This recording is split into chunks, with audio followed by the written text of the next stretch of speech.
Our guest analyst, Dr. Adedayo, has jumped on the show. Punctual as usual, he is a socio-political technocrat and always a delight to have on the show. Doctor, good morning. Yes, good morning and thanks for your compliments. Compliments of the season. Jumped in and I actually jumped in at the right time when Michael was talking. Yeah, you want to react? And honestly speaking, I weep for my country. I sincerely weep for my country. And I wish I will be able to see something else that will make me happier, because immediately I finish now, I'm going to Ibadan to receive an award by some group of people because of what I've been doing in the nation. And I thank them very, very much for following me. Well, congratulations, Doctor. Congratulations. Yeah. Thank you very much. I will show you the award next time we're on air together. Yay. You know. Okay. We'll display it for you. All you see, right. It's a pity when you see things like this happening in Ghana. It's a pity for Nigeria, and a kudos for them in Ghana, because they are now showing us that they are moving away from that toga of being a third world country. That at any point in time, they can control themselves. I read what the losing candidate said, that even before the announcement of the result by their own version of electoral commission, from their own result collation, they have seen that Magma, what's his name? Mahama had won, and there is no point for them wasting their time further. Wow. I underlined that when I was reading it. No point wasting their time further. That means they are going to save a lot of money from unnecessary court proceedings. That means, as a sitting president, he was not ready to spend money in influencing the judiciary and the electoral commission for obtaining the result for him. Unlike here, whereby we have the judiciary validating series of electoral inconsistencies. You can go back to my independence broadcast to the nation for last year, 2023. Just Google it. Dr. Kayode, just Google it, independence broadcast 2023 by Dr. Kayode. It will come up on your YouTube. Validation of electoral violations. That was the topic, yeah. The judicial validation of electoral violations. Dr. Adedayo Kayode, if I may come in, I would like to take you back to Ghana also. Ghana have had their own fair share of, let's look at what J. Rawlings did to while. Have we not had enough? Don't say that. Have we not had enough? But what J. Rawlings did enough. To guts. Listen, my brother. Nigeria, yes, it's true, but we have had enough. We have had enough. Forget about Rawlings. Don't let us talk about that past. Let us look at what is happening there now. What is happening in our country. Are we not look at what our INEC said that they taught them. And so what? And so what? Now can't you now take a lesson from them? We have seen parents after nurturing their children to adulthood, they come back to also learn from such children. Let me tell you this. Look at your phone. Your phone. To what extent can you use all those things inside your phone, but give it to your child of about 5 years? You'll be learning from such a child. You're right.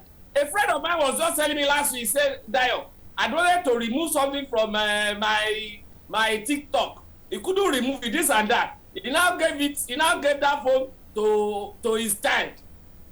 And under few seconds, the judge said, okay, daddy, how do you want it? Is it that only you should be viewing it or nobody should view it again? Wow. He said, the guy manipulated it. I said, yes, that is why they are our children. So what have you learned from Ghana? Instead of you showing the level of kwashiorkor in your mouth and saying you are the one that taught them. Well, and so what? Well, Doctor, let's not be hard on Professor Mahmood. We've got to be hard because he had deceived us a lot. Yeah. He deceived somebody like me because during the last election, he said he was going to transfer all those things electronically and nothing was going to stop it. He showed us. He showed everybody. And somebody like me went on here, Ghanaian support for him, that listen, this thing is going to change this samurai. Let us believe in this man. At the end of the day, what happened? It brought another thing to our electoral lexicon. You know, a glitch. Yeah, glitch. I was going to say glitches. You have this even in the U.S. election when Donald Trump lost. He kept saying that he was cheated out of his victory and all of that. So Nigeria does not have a monopoly on all of these things, you know. But I would love. There is a glitch. When there is a glitch, okay, listen.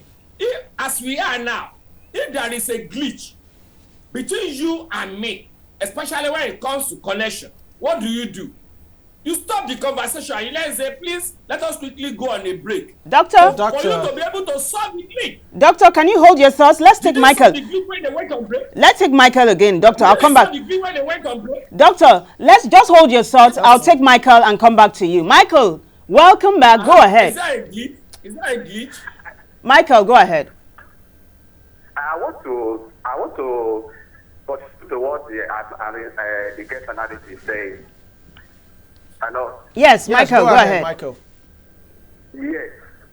I'm in support of what the guest analyst is saying. Professor Mahmoud Yakub, does he have what it takes to talk at this moment, telling us that yes, we'll taught them.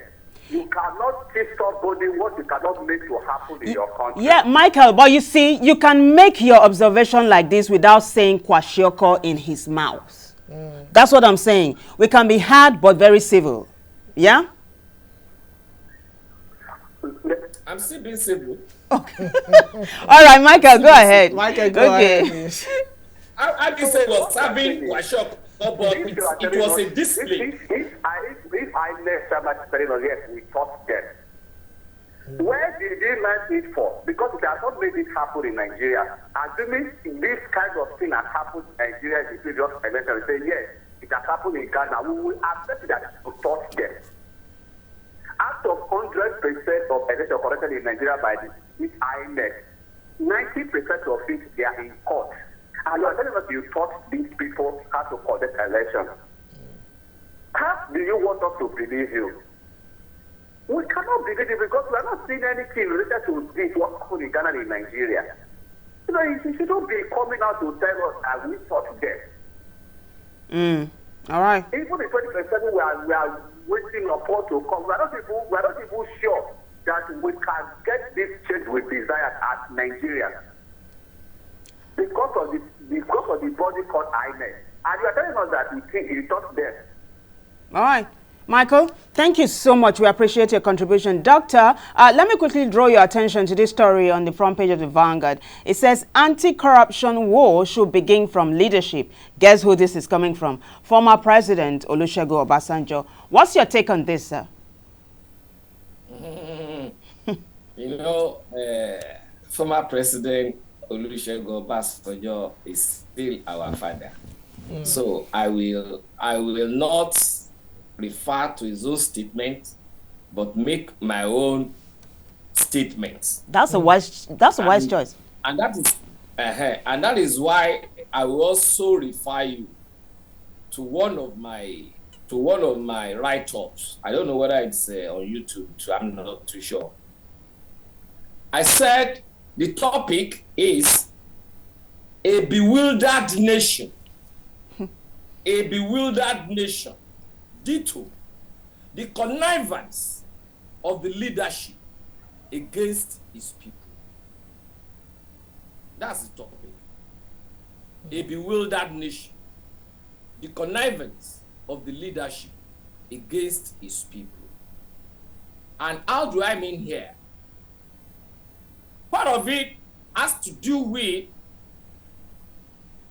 not doing, or rather, do as I say, but not as I do. Yeah. Yes, they have all been talking about corruption, fighting corruption here and there. I mean, the leaders, and you know, I always like defining my kind of leader, inclusive of political office holders, religious leaders, both Christian, Muslim, traditional, and all that. Traditional leaders, economic leaders, and all sorts of leaders. They have all connived together against the people. And what instrument are they using? They have all conceptualized, weaponization of poverty to keep on subjugating the people. All right, Doctor. And the Okay. moment they are now making people not to be able to access good livelihood, they know that there is no way people can be able to interrogate them scientifically. Scientifically in terms of getting out that data to interrogate them. Now tell me, since they have been fighting corruption, what happened? I will refer you to the story of what's his name again? This former EFCC chairman that was removed, arrested, and Bauer. And they now Bauer. No, but the one before Bauer. Magu. Okay. What has happened to that case? Go back to National Assembly. The issue of off the mic. What has happened to it? Yeah. Go to that National Assembly. The Senate. The leader of the Senate, president of the Senate, former governor. What happened to him? He was already, his case of corruption was already in court. Being led by what's his name now? This present aviation minister. Keyamo. Yes. What happened? Oshiomhole came out. He said anybody who has even stolen, a sinner, the moment you join their party, you become a saint. I remember that. Immediately he jumped to APC. And what happened to him? He was made a minister. He had an issue. He had an accident. Ordinary headache. He couldn't go to the hospital. He said he bid for his state. He traveled out of the country to go and treat ordinary headache. So, are they really fighting corruption like Baba Basanjo said? Yes, Baba Basanjo might have his own issues with Nigerians. No doubt about it. But that does not mean that we should throw away the bad water with the baby. No, but the thing is, I think you are getting Obasanjo wrong. What he said is that this war against corruption must begin from the leadership. I think he's throwing a shot against them. Exactly what you are now saying. You are now saying I should guess who said it. Oh. I should guess who said it. No. Don't depend on.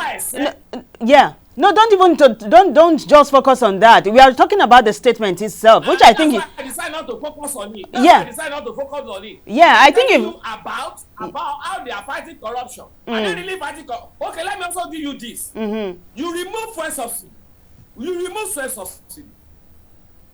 and you say you have made a profit of 20 million dollars, and then you are now borrowing $2.2 million. Tell me, what's the rationale behind that? Yeah. Is that not corruption? Is that not corruption? Olumide, you know you've always had a problem. Now listen, who are now going to fight these leaders? And that's why I now came up with that concept that they are using. When people cannot have good means of livelihood, there is no way they will be able to interrogate these leaders scientifically. It is because God has given some of us grace to be able to hide our cries whenever we are on screen like this. Do you understand? We have been able, God has given us grace to hide our ill feelings, whatever we might be going through, to hide it, and then be able to come to the screen with smiling faces that we are now using to hide what we have behind us. And then be able to educate the people that whatever we are going through, we must learn how to emancipate ourselves from their problems. Thank you very much, Dr. Adedayo Kayode. I'd like to draw your attention to this emerging story, the case of defamation between Are Afebabalola and Dele Farotimi. Now, so the court yesterday granted Dele Farotimi 50 million naira bail, and they seized this passport. On the Vanguard, you could see a picture of him in handcuffs. It's so funny, Dele Farotimi in handcuffs, I saw the picture. Yet when a former governor was taken to court by the EFCC, he was in his agbada with no handcuffs, but that's by the side. I mean, what would you say regarding this case? I'd like us to do a comparison. Let's look at the case of Femi Falana and Very Dark Man. Let's look at their case and Are Afebabalola and Dele Farotimi. What conclusions can we draw from these two cases? It is nothing other than use of force on the people, especially those that are always on the side of the truth and on the side of the people. Anybody who is on the side of the truth and the people must always expect that. And I am sure my friend, my brother, Dele, also knows this. And let me also tell you this. It becomes an interesting thing with two sides of the sword. Okay? If a brute force are not being used on him, perhaps, very likely, 90% likely, that his book wouldn't have even been known. Unlike now, that is the best-selling book in Amazon. Okay? Now, let's leave that aside. You get the example of how he was anchored to the court yesterday. And those that have stolen us deep, going to court with their agbada and then being even given special treatment in court. That is to tell you the kind of a people we are. Remember, I referred you to my 2023 independence broadcast. Validation of violations. Validation of violations. What has happened to Farotimi yesterday, being anchored, is nothing other than validation of violations. Because what has he done? It's a case of defamation. Can we at least focus? Listen, No, I feel resisted. Can we not talk about this as if it's a witch hunt, please? I understand the sentiments and all of that, but is this a case of defamation or not? Why is he in prison? Did he not defame somebody? The question is also this: one, what he has written, are they also true or not? So does he have evidence or not? Since we are asking each other questions now, say the person who was defamed, Afe Babalola, said, produce the evidence of what you said I did. I don't want to mention, listen, I don't want to mention Afe Babalola because it's also, whatever I might have done, is still our father in Ekiti. How can you not mention him when you're talking about him? No, but we know, when I talk now, you know who I'm referring to now. Yeah, but let's call his name. Let's call his name. Now, Farotimi, whatever Farotimi might have written, he came up in that particular book with hard data. He was giving dates, instances, and he was also referring to case number. He was also mentioning names that we can always refer from. That is one. Two, the defamation there, is it also criminal? Is it criminal defamation, or is it civil? Yeah. And if you can also remember, Lagos State has removed that from the laws of the land. From the laws of the land. Now, when you're now talking about jurisdiction, the jurisdiction, where is Farotimi supposed to be tried? So you see, when you're towing this line, when you're talking about jurisdiction, it makes a lot of sense. But let's also focus on the matter at hand. It's a case of defamation and not witch hunting. But is it criminal defamation? Is it criminal defamation?